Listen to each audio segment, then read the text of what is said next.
Welcome, everyone, to another edition of Real Talk for Real Men. On this Wednesday, I am delighted to see everyone. So we are almost in the middle of January, so hopefully everybody's having a fantastic week, off to a good new year. So many people are dealing with COVID. I myself have dealt with some of the symptoms, but I hope everybody out there is safe and doing very, very well. And we're on the precipice of another holiday weekend. So, hopefully you're having a good week as I am. So, welcome to another Wednesday edition of Real Talk for Real Men. Let me get my co-host in here so we can get this thing cracking. Mick Mac, how are you doing this evening? I'm good, and you? I'm good, but I'm tired. This is they're getting it out of me this week, but I'm actually good. And I'm counting my blessings when I say that, because so many people I've talked to this week are dealing with COVID or COVID related issues, whether it's family members or whatever. So yeah, we're off to, an interesting first part of the year, but anyway, health wise, how are you?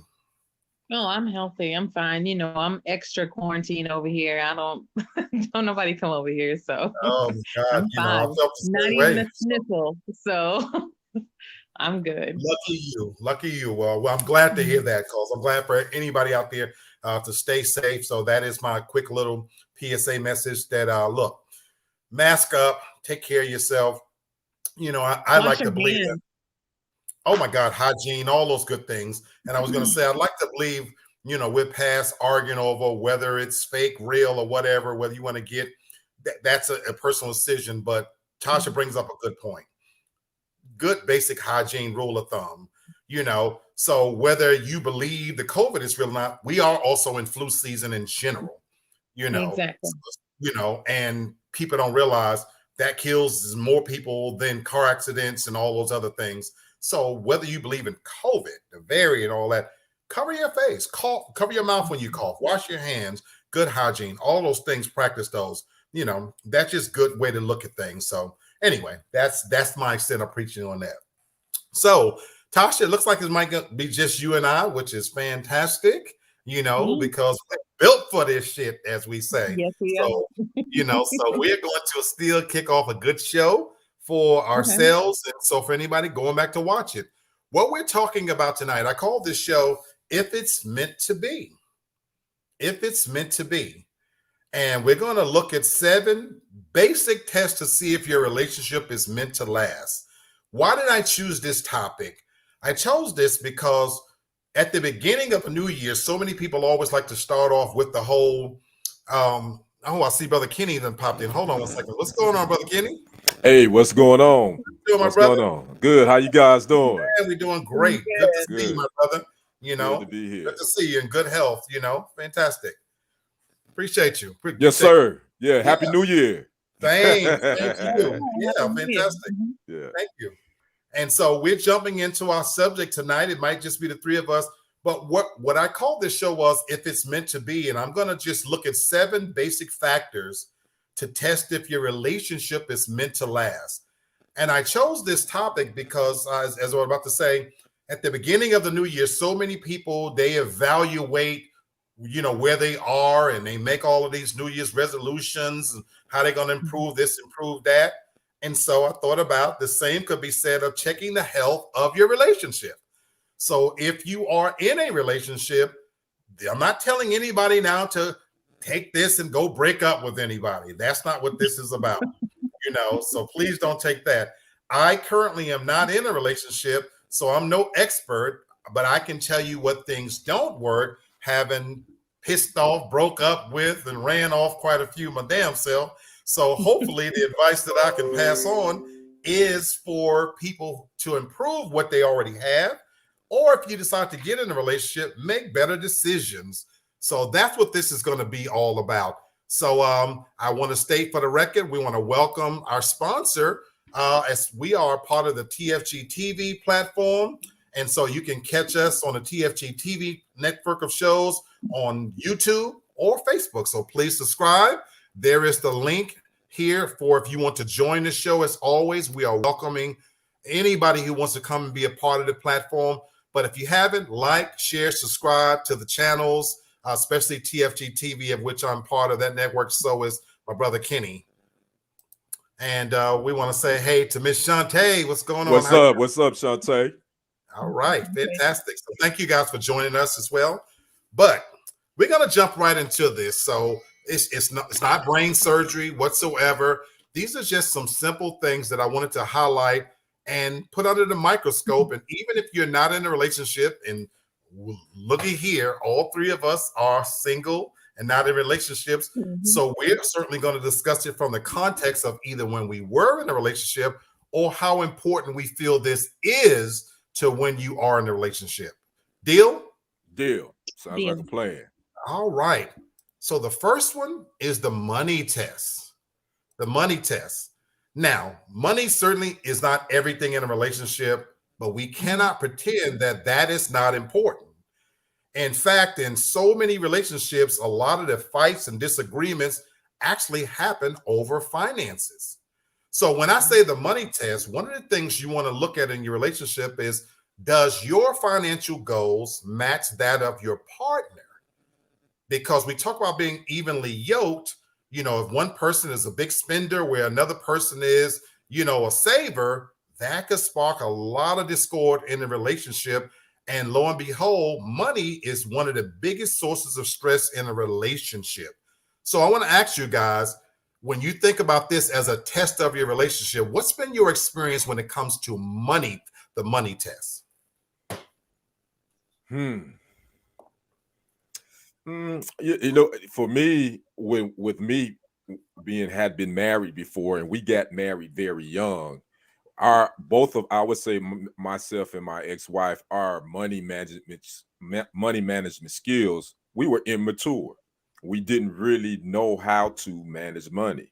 We're still learning, you know what I mean? Absolutely. But I say that, you know, like you just stated, that definitely is a very important part of a relationship. And the test is, I would say this, from my experience, it's best for both of you to have separate accounts, but also have one account together for your big stuff. Because to me, I think that will keep you because one person ain't going to spend money. Let's go and be honest. Everybody ain't going to look at money the same way. You might have the same goals, but you're not going to look at it the same way. Right. So I think a more successful relationship is one where each person has their own account, but they also have a joint account together where they use that to take care of whatever the big bills may be. I absolutely love that, Kenny, and I agree. And in my marriage, we didn't have that. And I'll talk about that in a second. That is huge. What do you think, Tasha? You know, this is one that I haven't had an issue with, like as far as like any relationship I've ever been in. I've never like commingled funds with anybody or anything. It's always been completely separate. And even as far as expenses, like having to pay for anything together, because I pay for my own bills, you pay your own bills, you know, and it's cool just like that.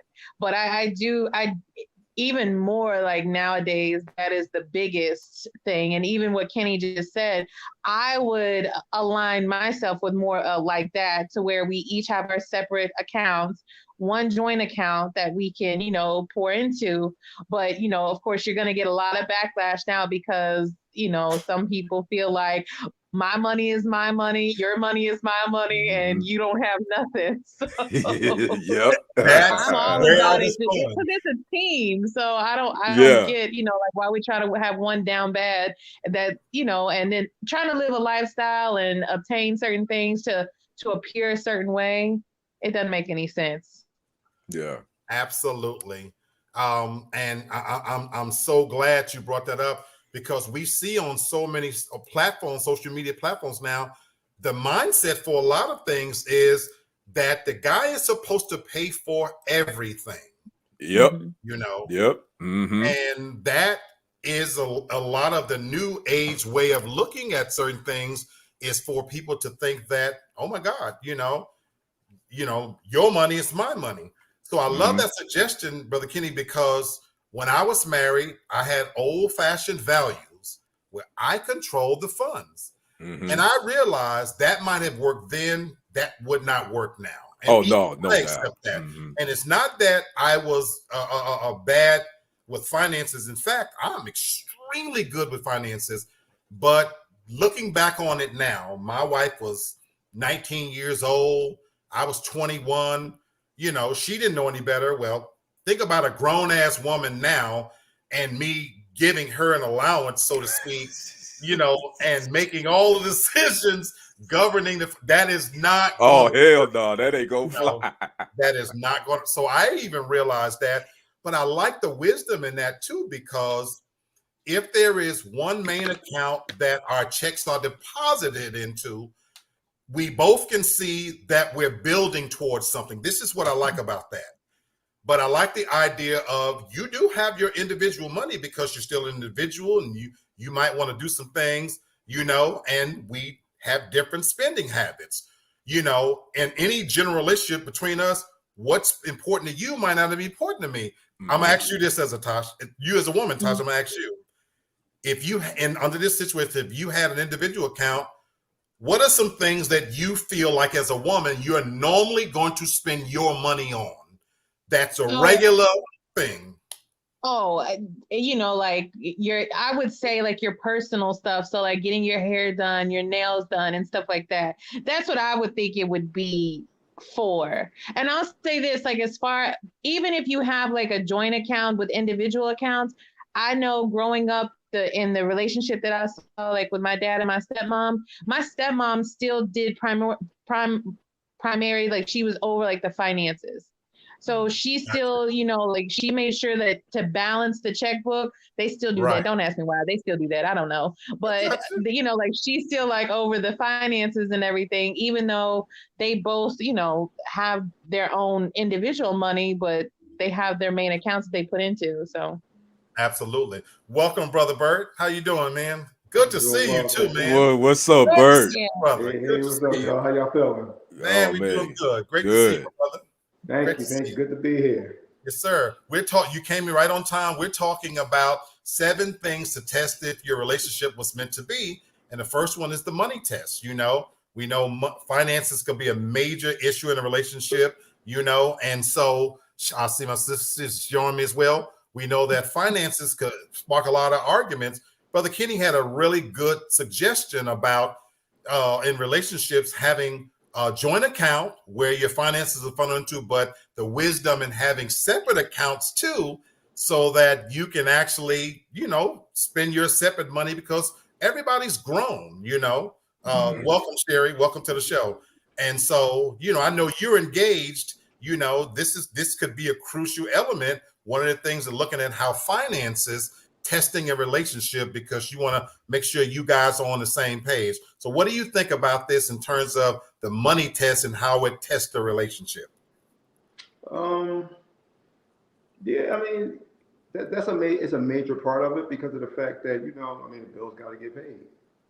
We got to survive. We got to keep the household going. So yeah, that can cause a strain. I mean, if there's a lack thereof of any monetary gain, then the household really could be a stressful situation, because it puts a lot more pressure on the other half. Absolutely. So that's one thing you always want to make sure you communication, of course, because if something goes astray, you want to definitely make sure you let the other person know, hey, listen, this happened, that happened, and you can kind of plan for, whatever was going on at that time. You might take an economic hit for a little bit, so somebody might have to go ahead and kind of make up for what was lost. But yeah, you got to make sure that the finances are in place, because that's one less stressor that you have in your relationship. It's already enough with everything else, the outside factors, but monetarily, got to make sure that we're on point, or at least keep that communication line so everybody is in the know as far as what's going on. Absolutely. Right. Yes. Did you want to add anything to this about how the money test is a nice way to measure whether or not your relationship was meant to last? We can't hear. We can't. Hold on. I got you muted. You're muted for some reason, sis. We can't hear you. Let me say this real quick too, Black. Okay. I know a big thing too with this money test is a lot of more women are making more money than men now. So that can be, you have to definitely be on the same page, just like that scenario I made. If the man or whichever aren't making as much, you got to communicate and say, okay, I know I bring a little bit more. How are we going to divvy this up? What's the percentage we going to do? Because that can cause a stinking relationship if the man isn't making much money as his woman, because most women are making more money than their men now. This is very true. This is very true. Okay, sis, you're unmuted. You got anything to add? No, I'm just listening right now. I just came on the butt end. Okay, all right. Well, let me throw one little wrinkle in here before I move on to number two. And this is a real situation that people don't account on. When I was married, when we were struggling, my marriage was at its strongest, believe it or not, because we had to depend on each other a lot more because we didn't have a whole lot. Now, what people don't count on is sometimes when you first get together and you're building towards something, you're actually more connected because you're working towards the same goal. Well, a funny thing happened on the way to the forum.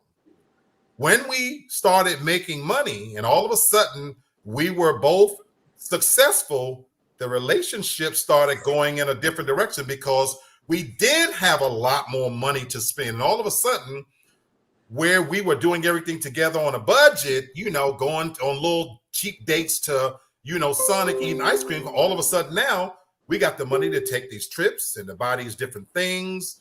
And believe it or not, in my situation, money pulled us apart.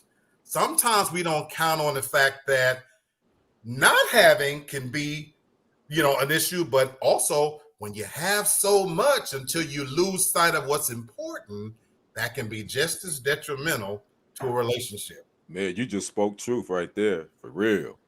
I can definitely agree with that. That happened. That's real. That happened with me too. Man, so think about that. So the money test. So as you're looking at your relationship, take into account this first one and how that could play a part. I got another interesting one, number two. All right. Welcome, Ms. Hannah, as well. This is the second one. You came right in time for this one. All right. The desirability test. I like this one right here. It talks about how it's common for anybody to feel insecure every now and then. We're our own worst critics. We look at ourselves in the mirror. Some of us do. I hate doing it. But we know all of our faults day to day. But what about how your partner makes you feel regardless of what you see in the mirror? Whether or not they have the ability to make you feel attractive and desirable even when you don't feel it yourself. How critical is this? I think that one is probably more on the women. I think they have. I'm not saying that men, we don't want to be desired by our significant other. I think women tend to lean more on that because they want to be reassured that their man is still attracted to them. They still desire them and all that. Again, I say men, we want to be desired too, but I think that doesn't fall very high. That's kind of low on our list, Okay, interesting point of view. Anybody get else something to add to this? You agree, disagree, or what you think? I agree with Kenny. It is more on women, Kenny, Okay. because Kenny, I'm fat. I wasn't always fat. You understand? When I got married, I was not fat. Right. But one thing I can tell you, my husband, I guess he's from Jamaica. He always made me feel good about, look how I'm looking or whatever. But I always had high self-esteem anyway. So I thought I was good looking. I don't give a damn who thought what. You understand? I have that type of attitude. You Right. understand? And when it have been times where he made me feel like, oh, I wasn't as attractive, but I had to show him better than I can tell him, because I had to tell him trees don't grow on my face, brother. So I did have other relationships in my marriage. Honestly, you know what I'm saying, that, you know what I'm saying, to be honest with you. So I showed him better than I can tell him that I have no problem. You know, so that is a thing for women, yeah. Okay.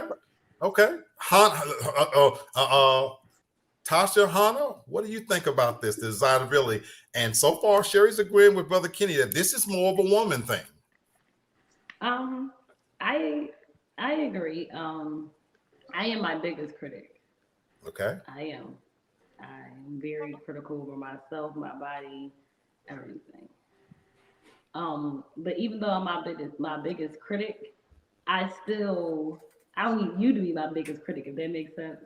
Absolutely. Like, if I don't feel good about myself, I feel like as my significant other, you should make me feel good about myself. I know that sounds weird. No, that sounds let me clarify something. Mm-hmm. I don't have low self-esteem because I like myself. So gotcha. let me just go there. Ain't no low self-esteem over here. Right. However, I know how my body used to be, and I'm critical about the weight I gained. If that makes sense. Absolutely. Okay. So that's my problem. Everything else I'm okay with. This is me. This what you see is what you get.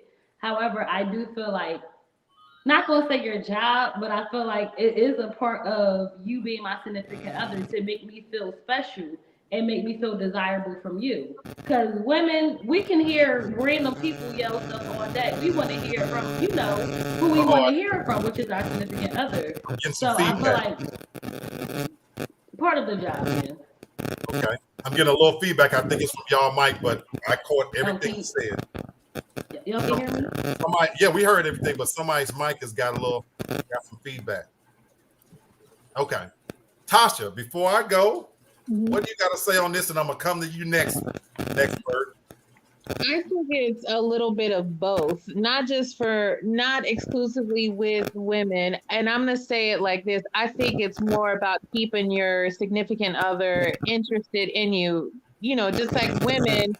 For men, we want to, make them feel that they are desirable, so then they don't go looking elsewhere. That's how I equate it. It's like making sure that you're interested, and then I'm keeping your attention so that neither one of us are looking for anything else outside of it.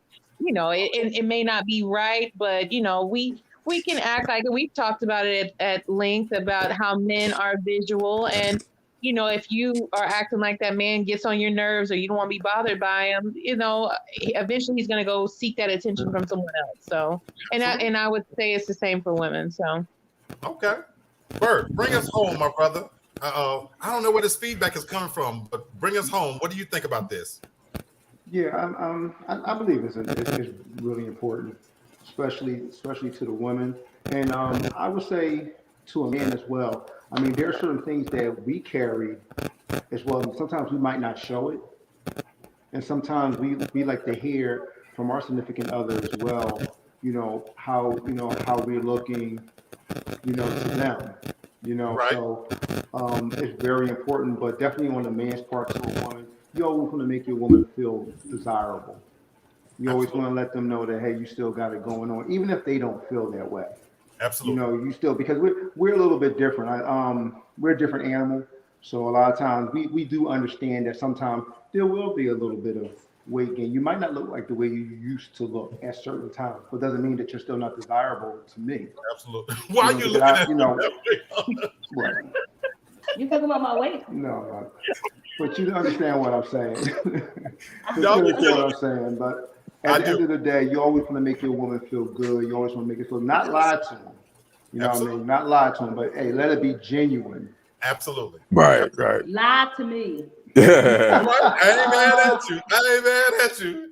I think for men, we want to be wanted and not needed. If that makes sense. I think that's the big thing, because I think we want to feel wanted and not needed. Like, you need me to go cut the grass, you need me to go put air in your tire. We want to feel wanted as well. So I love that I don't point. know. I would challenge that because there's one man specifically I know that comes to my mind immediately. He liked to be needed. He just No, liked I he just oh liked to really? be Mm. needed. Really? No, Yes. I'd And I rather was be like, wanted. I'd rather be wanted I'd than rather be needed. wanted to well, I don't know. I don't know. Yeah. What's going on, brother Jonathan? That's my brother Jonathan. What's going on all the way from M Town? So let me get it here. You know, I wrote an article maybe 15 years ago called "The Sexiest Bitch Alive," and the article was talking about how my role was when a woman crossed my threshold. My sole responsibility was to make her feel like she's the sexiest bitch alive. You know what I'm saying? I appreciate you checking in. And I write in the article that if Janet Jackson at the time, I'm telling my age, she was the Beyonce of my generation. But I talked about at the time that if Janet Jackson walks in a room, it wouldn't have mattered. And in the article, I talked about that because my role, I feel like as a man, if I'm with somebody, is to make her feel like she's the sexiest bitch alive, you know? And so, yes, my job, I feel like, is to make sure she knows I am fully attracted to her, and it's verbal, it's physical, you know, the little touches and grabbing that woman and, you know, coming up behind in the kitchen and patting her on the butt. It don't have to be overtly sexual, but just letting her know that I desire her. Having said that, now, one of my favorite songs from Destiny's Child, you know, is Cater to You. And I truly love the words in that song because the song is talking about a woman keeping herself presentable and making the man feel wanted, to your point, Brother Kenny. You know, Kelly's part is talking about I roll over in the middle of the night, you know, keeping your body up, things like that. So, yeah, even as a man, I want to feel desirable. I don't want to always be the one initiating things. And it'd be nice if, you know, you make me feel desired as well. And again, I'm not talking just sexual here, because I love what your point you made, Kenny, that you is to be wanted and not needed. Yes, I want you to need me too. You know, I don't want to feel like another brother can step in and take my place, so to speak, you know, and I'm gonna go out of my way to make sure you know that Lee don't grow on trees either now. So, Right. you know, you can go out there and you ain't gonna find nobody that's gonna walk in and do what I do, but I want to feel wanted, you know, I want to feel appreciated, you know, as well. So this desirable thing, and I think even now, as I've gotten older, it's even more important to me. When I was younger and physically fit, I could have took it or leave it because I was, you know, I had a lot more options, a lot more choices. But just like your body has changed, my body's changed. You know what I'm saying? And so I'm certainly going to want to appreciate feeling desired. So this is a big one to me, I think, for both parties that, yeah, you want that person to make you feel like, you know, hey, I still desire you. I think that's key, you know. All right, I'm going to move to the next one. And this is the loyalty test. This is another test to see, you know, to measure your relationship by and to see if it's working. Now, this is talking about, you know, don't act like there are no obstacles to loyalty, you know, because they're going to hit your relationship as long as you're in a relationship. So don't get it twisted. Here's a thing I like to say. Nobody wants to be with somebody that nobody else don't want. You know what I'm saying? That's true. Let's not kid ourselves. That's yeah. So it always kills me when a guy goes out, for instance, and get this sexy, attractive woman. Then you want to put her in a cage, so to speak, like nobody else should look at her. You went and got her, and you want her to look great. So when she walks out in public, don't get it twisted. Other people are going to feel that. Now, having said that, it's important to feel, you know, like no matter what else the person have going on, that you're going to be number one to that person. So, and I bring this up because I see so many social media platforms where if you look at somebody's page, can you tell if they're in a relationship? All their pictures are single. Their quotes and comments make them appear single. All their activities make them look like they're single. So I'm only speaking from the man's point of view here. How many pages can we pull up and identify that that woman belongs to a man? That's a good one. Yeah. So how do you think you feel? Go ahead, Brother Kenny. Yeah. I mean, that's a good one because it's some pages, and you know, you like to use the rules where I would like to keep my relationship private. You know, I don't want everybody in our business, yada yada yada. But how's that making your companion feel when they seeing other people, you know, showing off their spouses or their significant other? But yet you don't want to show me off. So yeah, that would make me feel some type of way for sure. Exactly. You know, I feel like you got something to add to this, Hunter. What you think? Oh no, I don't. I was gonna say, yeah, some people are private though. Absolutely. So I mean, but I do feel though, I do see some pages. Like I have a lot of cooking pages I see, and this one person, they always cook, which I didn't even know she was married. And then the other day she posted, I think like the end of the year, she had posted her spouse, and everybody was like, "You're married?" Like men be commenting like, "Come cook for me" and everything. Okay, so I want to be clear. I'm not talking about that type of interaction. I'm talking about, again, I'm being very explicit. I'm talking about a page where if you pull up a woman's page, for example, and there are other men in the picture hugging that woman. She's at social events with other men. That's not her husband. When you look at that page, the assumption is she's single. Now, for that person saying, well, I want to keep him private because I want to spend it, I want to turn the tables. How would you feel as a woman if you're in a relationship with somebody? Let's use that same logic. What if your man has a social media page and he want to keep you private? I don't want nobody looking at my woman, but he's outgoing, and on pages, he's sitting at affairs with other women. Oh, let me backtrack my question, my answer then. That's why I said I'm not talking about if your page is about, and I'm using this one aspect. I'm not talking about if your page is about highlighting that you're a cooker or you a blogger or something like that. I'm talking about the loyalty test in the sense of how it makes your partner feel, because this could be something that could put a real test on the relationship, making them feel that less than secure. I literally left my marriage. If I take everything away from it, all the other issues, the reason why I left the marriage was there came a point where I felt like I was walking alone. I didn't question whether she loved me. The love was still there.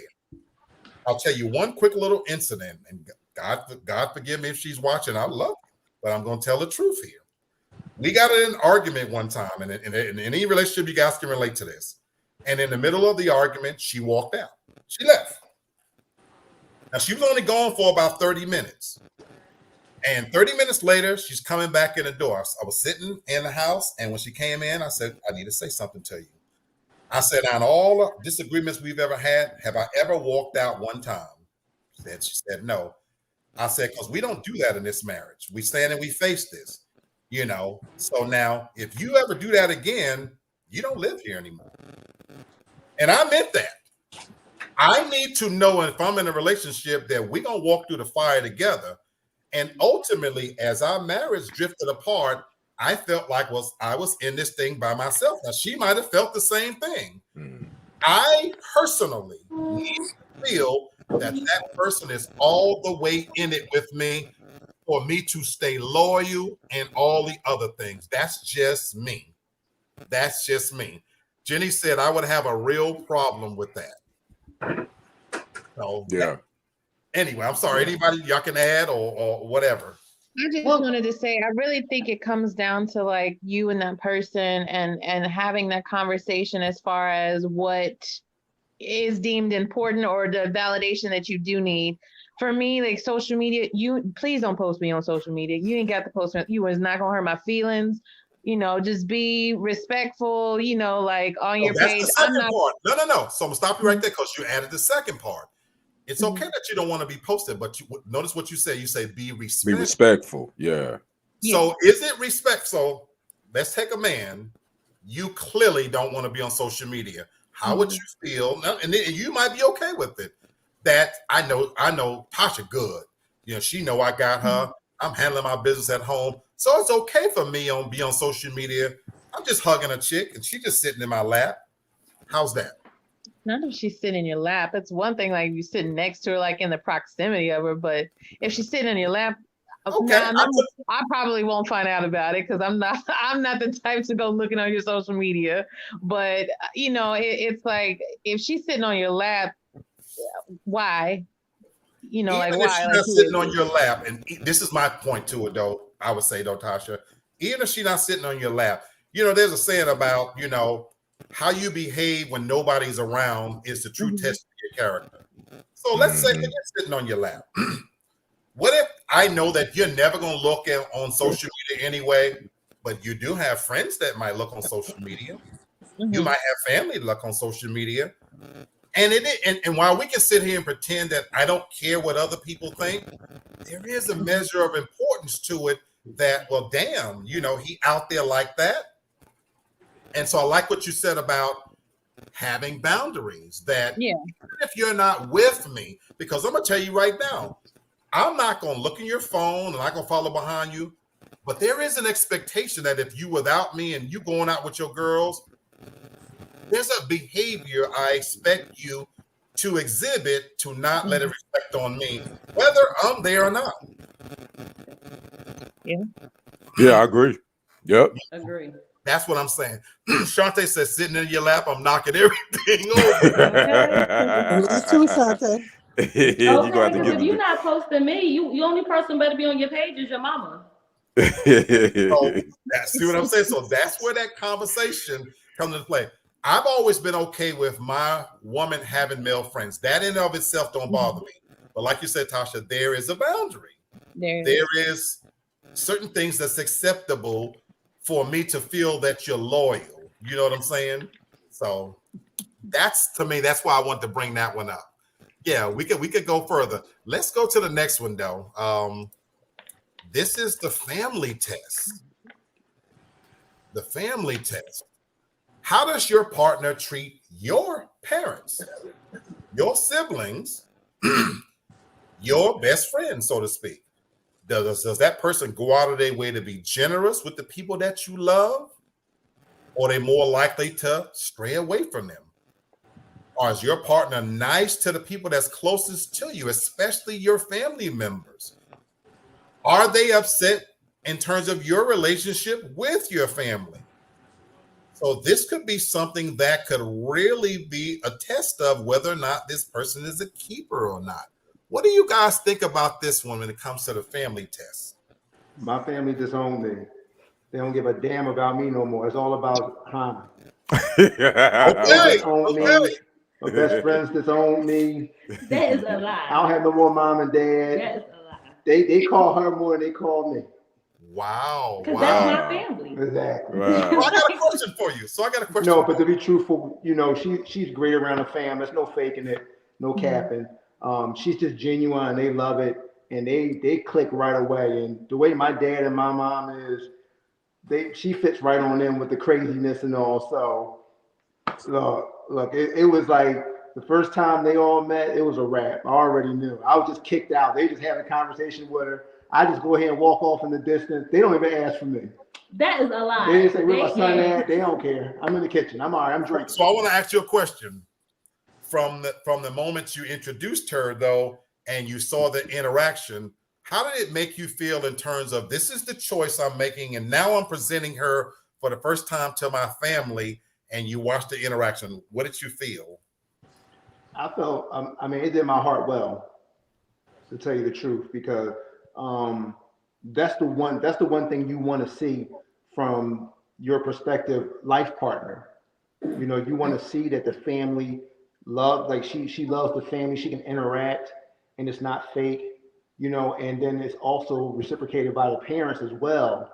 And to see that interaction, even with my brothers and even with my sons, they love her, they love her life. So, it did my heart well. So I don't know if she ever catches me, but a lot of times I do stand back and I look and I feel proud. Wow. You know, it's nothing like your parents saying you did a great job on this one. Like, I love you it. better not mess up. You better not let it go. They probably just own me, even my sons. People who are listening, it matters.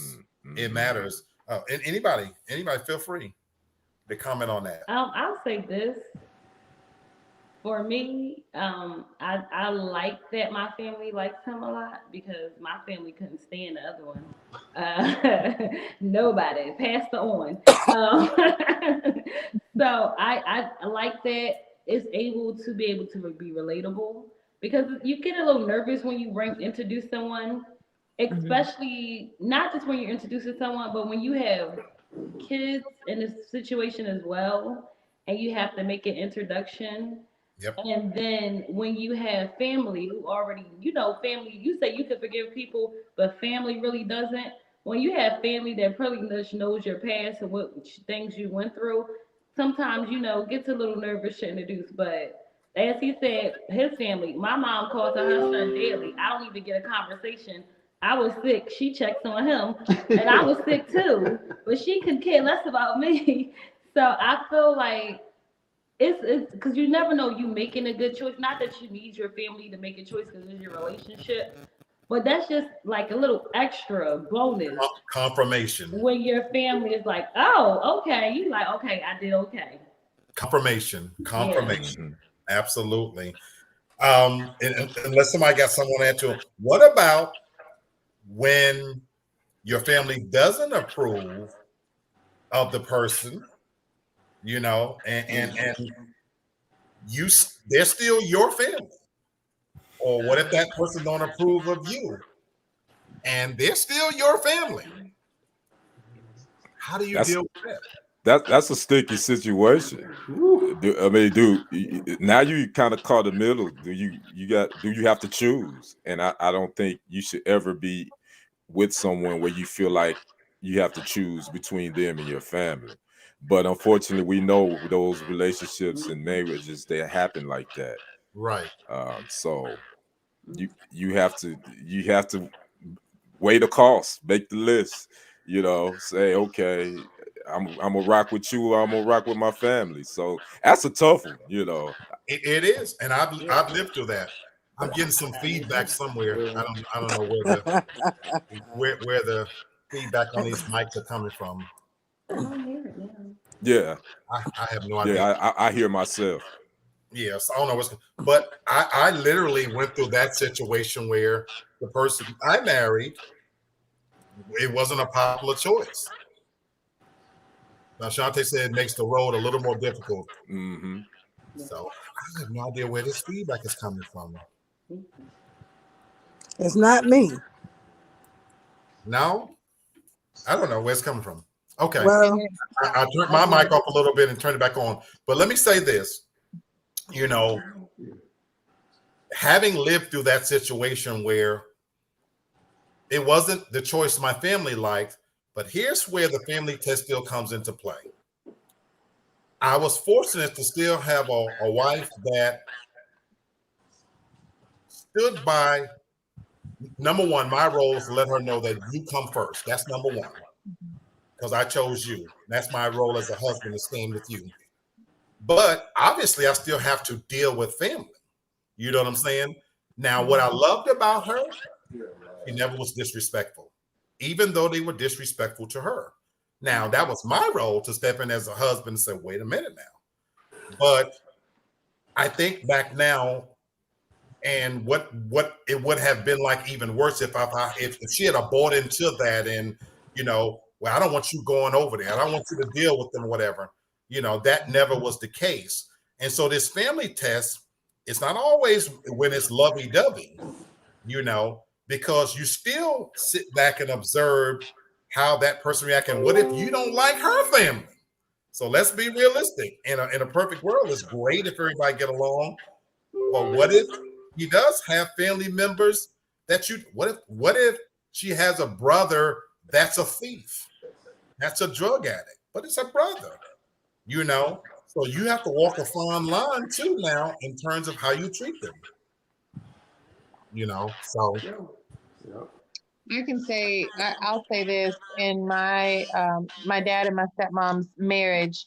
My stepmom's family wasn't exactly well, specifically her parents weren't accepting of my father, and so what it did is it drove a wedge between her and her parents that a lot of issues, communication didn't happen for a good bit of their marriage. Now, towards the end, she did reestablish contact like with her sister and her parents, but by then, like the damage is done. Time has gone on. You don't get that back. So it is something. And then you're left with that person kind of only left with you. You're in, like what's inside of your household and then their family and so it can kind of be isolating in a way too. For the record, y'all, his wife loved me. I was a good sister-in-law. But Harry said, "Don't do that over here." No, she loved me. But my husband, my mother loved him. Now, I'm no afraid I told y'all that my mother is a person that she'll make Mother Teresa cuss. Okay? She's hard, but she loved my husband like she always said, that's my son. So I was grateful that, I picked my choice was a person that she approved of. Freddie liked him too. He's a good person. You understand? But yeah, brother, you had a hard time with your wife, with some of my brothers and sisters. But I wasn't one of them, y'all. She This is loved true. me. This is true. This is true. But yeah, but it put a tremendous strain on the relationship. But in terms of me and my wife, I give her credit that how she treated my family made me love her even more, even despite how they treated her. And my relationship with her family, we're not going to talk about that. But one thing that I loved about your wife is what made me draw to her and like her even more is that even though some of our family members didn't like her, she didn't give a fuck like I did though. And she wasn't taking no shorts off them, and that's how I liked her to be. But I want to clarify this, and then I'm going to move on to the next subject. When Sherry said she didn't give a shit, it's true in a sense, but she didn't have a chip on her shoulder. She didn't walk around, like didn't do this and that. I just meant it in the sense that I mean that in the sense that the important thing was our relationship. She married me, married my family. And at the end of the day, that's what I truly appreciated. Because when I thought I had found love the second time around and almost married somebody, it was the exact opposite. Her family was more important to her than I was. And ultimately that relationship ended. Marcella, appreciate you. Marcella said, right, she married to him and not to them. So that was the critical part why, again, made me love her even more because I knew he married me. Yeah, I know, and I know that's true. But I mean, we'll be fooling ourselves if we don't think that our families come as a kind of a package deal. I mean, let's be honest. Yeah, I mean, you may not be. It may just be a certain part of your family that you're more closer to that your significant other will have to deal with. But let's not. I mean, yeah, we do marry that person, but we do marry some of their family as well. You do marry a person's family, so that's a conversation you definitely need to have. Absolutely. Absolutely. All right, we're gonna move on to the sickness test. Now I know that's New York, that damn New York with all the Yeah, you can tell. Okay, that's a whole nother thing. But and believe it, the windows are closed. Y'all still hear it? Let's talk about the sickness test. If you're sick or injured, someone who likes you but doesn't love you might send you a hope you feel better text, go quiet for a bit, and then pop up again when you're back in good health. They don't want to deal with the worst part. And I know when you hear this expression, you think about marriage immediately, for better or for worse. But this is not just in marriage.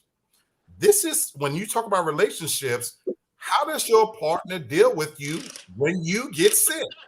Are they attentive? Chicken soup, cold compresses, paying attention to you? Because if that person is not willing to deal with you when you're dealing with those hurdles, I think you really have to question whether or not it's long term. So this one is the sickness test, because just like Brother Kenny just finished saying, you can't escape your family. You are going to deal with somebody being sick. That comes with it. That's going to play a part in your relationship. What's going on, Terrence? How you doing? What up, Terrence? How do you guys feel about this one? That's a big one. I mean, this pandemic has showed, that's definitely you'll know who's rocking with you when this pandemic hit. If your relationship can stand the test of time, because I think we've all dealt with COVID. If we haven't dealt with it personally, we know some people that's close to us. So to see how they rock with you during this time, that's definitely a telling sign on how they will rock with you during the worst times and the speed bumps in the relationship. Absolutely. Before I get to I saw this comment and I cannot escape. Let's just go. Marcella says, "Oh, we got Marcella on here. Hey, Marcella." Hey, May 29, 2016, my husband was in an industrial accident and he lost his leg. And right now he's still dealing with it psychologically. But he told me when he woke up and got out the hospital, he thought I was going to leave him. And I stayed, I'm married to him, but now he's going through some, stuff of withdrawn. He doesn't feel the same because he was a longshoreman for 26 years. Wow. And he lost his leg from the accident at work. So he feels like all the guys are not around. Sometimes he withdraws from me. He tells me, you can go because you can live your life. You don't have to deal with a cripple. And we've been married 18 years. And my boyfriend has become the internet, because y'all know I'm a blogger. I become the internet because I try to keep from crying. I have to engage out, but I would never leave him. And when he was in the hospital, his family didn't believe in blood transfusions. And they didn't want me to get him one, but the God in me told me I had to do everything for him to live. And then if he died after all of that, then he passes away. But his family sued me, and they had a retired judge come to the hospital where I had a power of attorney and a medical power of attorney. And so I had to, I got him the blood transfusion because I wanted him to live. So it's really hard when the family had that religion where they didn't believe in that. I got you. And so it's hard. It's really hard on our marriage, but I know that we love each other to stay together. But it's hard on him psychologically. It's hard on me psychologically. Where I reach out, and often I get myself in trouble because, I got all this frustration. And I try to be positive, but it's hard. It's really hard to be, because I'm angry. I'm angry inside. Absolutely. Let me ask you a quick question, Marcella. Is your husband himself a Jehovah's Witness or just his family? Yes. My husband wasn't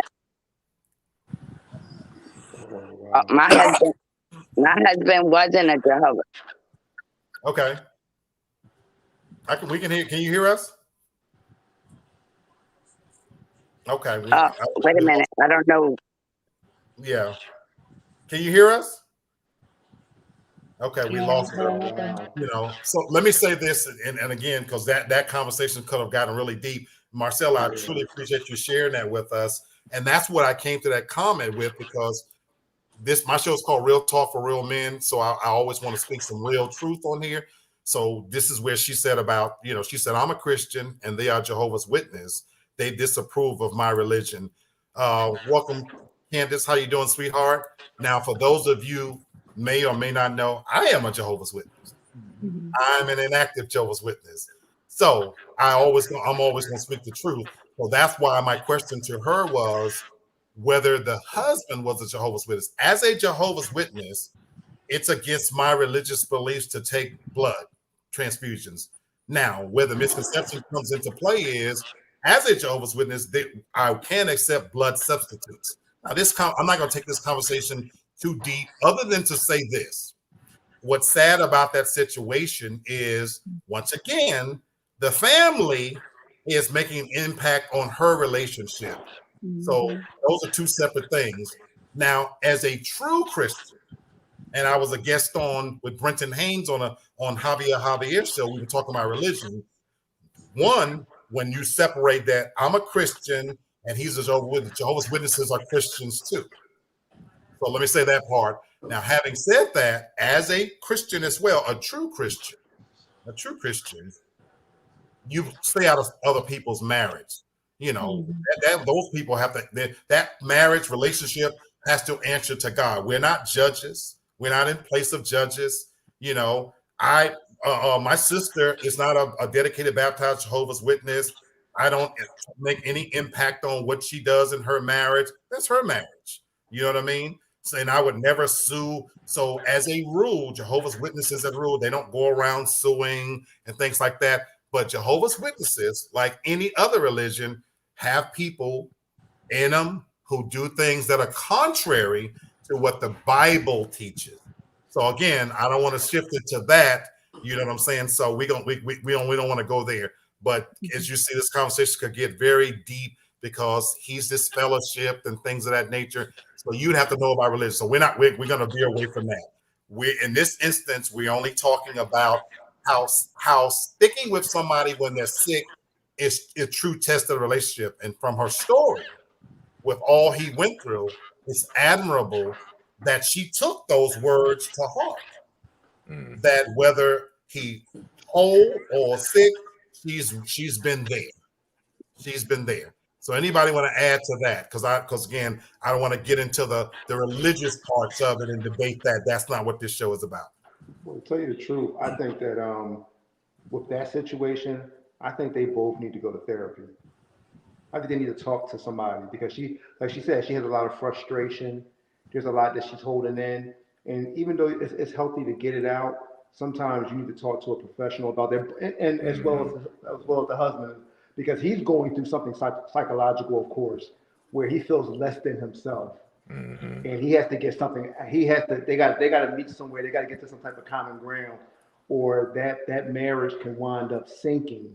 You know, because I never want to get to a point where I'm telling my wife to go head on and not be with me no more because I'm feeling less than. And here it is, she's trying everything in her power to help me out. If I'm in that situation, I got to talk to somebody because right now it looks like we're going in opposite courses, and it's just not a good deal. And I'll pray for them. I truly will pray for them. Absolutely. And Marcella, thank you for sharing your story, sweetheart. I hope you come back because I'd love to have that in deeper. But I want to lighten it for a second because this doesn't always have to be about some serious illness. In my marriage, I had a point where I was impotent. Where I was impotent. And this was when I was young. I was impotent. I could not perform. What happened? I'm sorry? What was that? Was that from a condition or something? In my case, it was from stress. I ended up going to a urologist. Look, you got to give me something. I'm a young man. I got a young wife. We went from doing it like rabbits to Johnny O can't perform his duties no more. You know what I'm saying? Like, this can't happen. And I can't tell you what that does to a man on the inside. It messes with you for sure. Psychologically and physically. And that's not the first time I've had. Look, I've had a lot of sex in my life. And on a couple of occasions, now I don't have any bad dick reports out there per se, but then on a couple of occasions I could not actively engage, you know. But in this instance, it don't have to always be that the person on life there. What if your man is going through a stressful situation because sex is important now? And in this instance, you gonna ride with me or you gonna go out there and get your legs bent back? Because I'm going through a little something, you know. So this is riding with somebody no matter what. and this is real. That's real talk. Mm-hmm. Well, what about how to if a man have that situation, and what about how the woman gonna feel? You have needs too. And Absolutely. I'll ride with you all the way, but I gotta go get some dick. I don't care what you say. But the thing, that's what he's asking. So if you love this man, wouldn't you try to work? Okay, baby, let's see what we can do. You ain't gonna try to help him through the situation? Of course. Does the tongue work? Okay. I'm gonna eat a sandwich. I'm gonna let you get and lick and everything else. But that's what Hannah said. I need Does the tongue work? You can lick. Oh, so you just gonna eat a sandwich? You just gonna eat a sandwich? You're not gonna No. like Her reference to a sandwich is eating a sandwich while somebody is eating her. Yeah, but what about helping him? Maybe you can be a little bit more hands-on. You wouldn't be more hands-on just to help him out? See, I ain't gonna start sucking dick or none of that. Well, what I will tell you, he better figure it the fuck out. I don't know. Oh, wow. So let me say this. There you go. So let me say this to bring it back to a serious content. This is what I'm having this conversation for, because if you've got somebody that is their selfish attitude, why would you stay? Okay, let me ask you this. If tables were turned and it was a situation where I couldn't do nothing, you think he ain't gonna go get what he needs to get? So again, I'm the fool to believe that. So you're proving my point. That's my thing. That's the issue. What we're talking about, measuring your relationship, because that could be a true test. And if that person failed the test, maybe the answer is y'all need to go your separate way. But we're not here to debate whether or not spilling somebody's needs. We're talking about this is one measure of a relationship, that when somebody's going through something, it tests the relationship. So if you're telling somebody up front that that's your stance, that person knows. So that person knows. So the example I was given was, thank God that I had somebody that was willing to let me go through those stages until I got back to performing at a regular pace, at a normal pace. So that's the beauty of it. She was a virgin, Freddie, please. No. You're discounting it, and you're completely losing sight of what we're talking about. No, because to your point, then maybe then the pressure was even more because I'm the only person she know. But we're not measuring. I'm talking about a person's intent and their character. You're talking about the sexual act. Right. I mean, you don't go in. I wouldn't go into. So bringing up her virginity has nothing to do with her character. True. I'm grateful that her character as a virgin allowed her to stand with me. So this is about character, not about sex. We can easily forget about sex. Okay, but I would stand with you. I would stand with my husband all day if that was the case. But so that's all we're talking about here. So we're not venturing into the other part. We're talking about character. We're talking about measuring a relationship, and this is one measure of it as to whether the person will stand. Because what I'm trying to help the audience see is it doesn't have to be that a person got in a car accident or got disfigured. It could be small things that you could get the flu. So my thing is, I'm a single man. So is his brother Kenny. He can speak to this as well as I can. When we get sick, there is nobody there to fix us soup. There is nobody there to run errands and go to the store with us, for us. Tasha is single. So if you meet somebody, you got a girlfriend or boyfriend, and the moment you get sick, guess what? If that person doesn't even have the character and give a damn about you enough to call and check on you, maybe say, hey, do you have enough juice, enough soup? Hey, you got a fever. Maybe that's not the person for you. Exactly. Yeah. That's what we're talking about here. Mm-hmm. That's what we're talking about here. So Marcel say, no, I would never cheat. I love him. So we're talking about her character. So that's the character she's displaying, that no matter what they go through, that she's going to be there. You know, hey, what's up, Jerry? So that's what we're talking about. So we're talking about character, okay? Mm-hmm. All right, let's go to the next one. Let's talk about the self-test. This is the self-test, folks. now I'm gonna read something to you guys. It says a happy long-term relationship starts with you as an individual. It's difficult to fully open up yourself to a healthy dynamic if there are things that are holding you back. You know what I'm saying? So it says you'll keep yourself at a safe distance in order to not get hurt. So the self-test is both you and your partner to be able to pass if you want a healthy relationship. Ask yourself, are you drawn to the people you need to fix? Do you keep doing things for your partner only to get the very little back in return? If that's the case, maybe you need to figure out why. So do you get what we're talking about here about when we say the self-test? I'll break it down. I'll break it down. Break it down a little bit more. I'll break it down even more. How many relationships out there right now? I like the part where you think you can fix somebody. And so it becomes all about them. Right. And you lose yourself. You leave yourself completely out of it. And we see that so many times in relationships where on both sides, male and female, I've seen situations where the guy put the woman completely on a pedestal, and it's all about making sure that her hair, her nails, her wants and needs are met, and he sacrifices taking care of himself.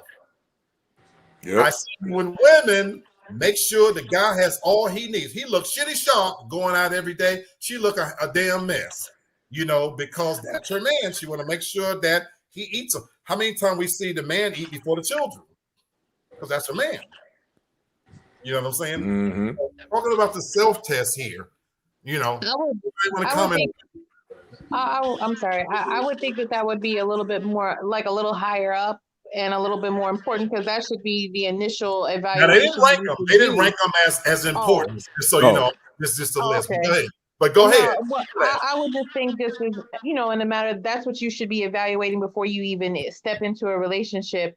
Am I ready to be in a relationship? Am I mentally prepared for this? Because we do see, you have serial daters, people who don't even give themselves a chance to get over someone before they're already in another relationship. So they're not taking any time to actually learn anything, learn the lesson that they needed to learn to fix what needed to be fixed before they bring those bad habits to somebody else.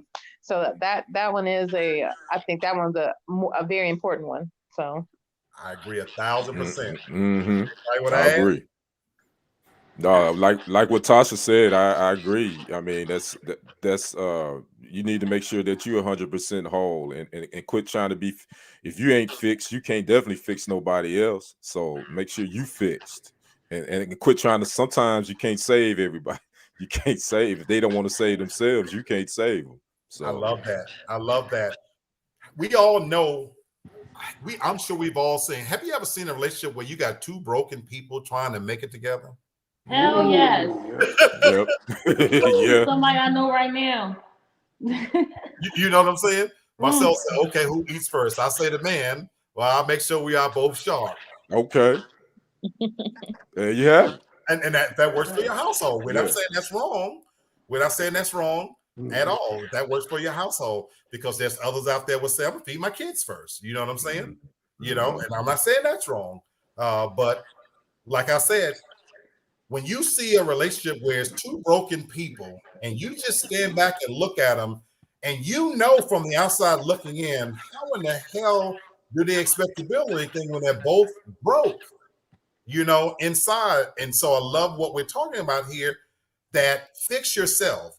So we've even talked about beginning of the new year, treating yourself better and things like that. This is a good way to take that self-test. And it's okay to give to other people, but make sure you don't forget to give to yourself. You're still an individual, and the better you are as a whole person in a relationship, believe it or not, the better the relationship is going to be. So that's what I wanted to just get that point across. And again, they're not ranking these in terms of importance, which brings us to the last one. And this, of course, because this also could easily be up at the top, the communication test. I don't think I have to say to anybody that if you're not able to communicate properly, what chance do you really have? What chance do you really have? Now, in terms of testing your relationship, we've talked about this many times before. Sex is great, and that's an important part of the relationship. But the part that people sell themselves short on is, and the pandemic exposed this as well. Do you like the person you with? If you have to be quarantined with each other, do you like that person? Do you enjoy having a conversation with them? Is the only thing y'all can talk about is fuckery and foolishness? I'm being serious. I am being so serious. Damn. Because can you, when it's quiet, when the kids aren't around, when the social media is turned off and there's no TV on, here's a challenge I give you. When there is no phone in your hand, no TV on, it's not a movie to entertain, you're not eating, can y'all just talk? That's a good test. Yes. Well, look, look, we take road trips sometimes, and the road trips could be 3 or 4 hours, and that's some of the best. 6 or 7. I'm sorry, 6 or 6. Well, if we go to South Carolina. But with all that being said, that's some of our best times. Absolutely. There's no phone, there's no nothing, and we're just talking. Making up stuff along the way. Who's in this car? It's that communication and really knowing each other. That's a major key, because if you can't do that, then there's no need to even be together. And I'm not sure, I don't care if you're compatible sex-wise or whatever, but if you can't talk, sex only can go but so far. Right. That's what I want people to get to say. And I'll bring out another one. I want y'all to tell me if this is important, because we think about communication. Communication extends just beyond talking too. Tasha, I want you to speak to this. What about if you're unevenly yoked and your idea of sexy in the mood music is the OJs and the Isleys, but their idea is Lil Uzi Vert? That's and I know I'm using that as an extreme, but I remember Tasha was in a relationship, and the person she was in a relationship with, he didn't know half of the R&B artists. Tasha, am I lying about this? No, even George Michael, he didn't even know who George Michael was, and I was appalled by that. But it makes it complicated, and it makes you question what else do we even have in common? And I would say this even with the communication test, it's not just having those conversations. I think it's also checking for understanding. Did you understand what I just said? Because I've had that, it could be just a simple conversation, and then he's repeating back. I'm like, that's nowhere close to what I just said. So you just hit on one I was going to hit on. The other part of communication is being a good listener. Are you really listening to what I'm saying? Or, is it just going in one ear and out the other? Are you intently interested in my conversation that we're having? Are you really listening? And can you speak back what I was just saying? Even if it's just something simple, that would tell you if that person really listens to you or not. Absolutely.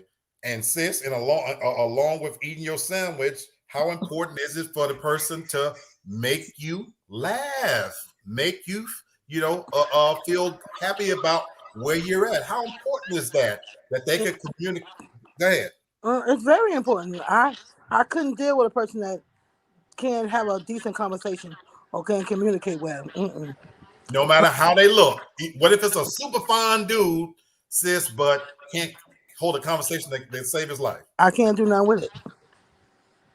And that's why I said they didn't rank these, but communication could easily have been the number one thing as testing your relationship, because I think that's where it starts and where it ends. And I love what you said, Bert, about taking those long trips. Full confession, that's the part I miss the most about being in a relationship. It's not the sex. I can get sex anywhere. I actually miss having a real conversation with somebody whose company I enjoy. That is the best part of a relationship for me, that I miss, just being able to talk with them, about anything and nothing, and that's what I miss most. And for me and what I'm looking for, that is number one at this stage for me. You know, that's the number one thing I'm looking for, that it has to be somebody I could communicate with.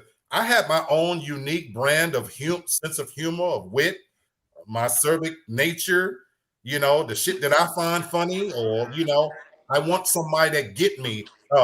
Kenny talks about that all the time in his posts. He wants somebody that gets you. Yeah. You know what I'm saying? So. Okay, so brother, I have one question. Shoot. Sorry, Hannah. I got one question for you. So this is what you're looking for right now. So if you find a nice young lady that can talk about anything and nothing, and she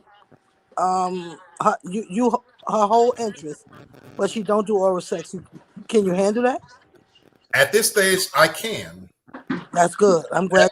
At this stage, that's why I'm telling you, I'm glad to hear you say that. It's not about sex. So don't get me wrong. I would do everything in my power to make sure she can suck some dick and try to teach her. But if she's just dead set against it and all the other pieces fit, I would have to live with it. Brother, just live with it. I was just so proud of you a minute ago. Now you're going on another thing. No.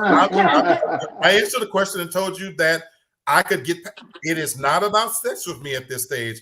I've had my dick sucked so much until at one point it was just nasty. Okay, I don't want to hear about that, brother. Go. But I still love it, and I would hope she does it. Now, here's the beauty. When you ask, so I'm answering your question. Here's the beauty of it. They don't make you anymore. Yous don't exist anymore. Everybody sucks dick, Sherry. For the likelihood that I'm going to run into somebody with dick, I got about as much chance of winning the lottery. Everybody sucks dick. You're the Betamax. Yeah, Sherry, you like the beta max. And Sherry, you the beta. You remember the VCR, the Betamax came out. The Betamax. You the Betamax, Sherry. So I never even worry about that. I can't under any circumstances think in 2022 I'm gonna meet somebody and she says, "Well, I don't suck dick." I just don't see that happening. They love it. They do not drip a drop. But anyway, so we done went the wrong way. Okay, I said what I had to say. It ain't about sucking dick. I was gonna say this. Communication is really good, but I think it's good to have a good balance of communication. Absolutely. Like really knowing. Everybody don't want to talk about politics all the time, but sometimes we do. True. Or also communicating in a way, if I'm feeling some type of way, know how to listen as well with the communication. So sometimes we want to talk, but sometimes we need to listen. That's a part of communication as well. Absolutely. So I just want to add that little part.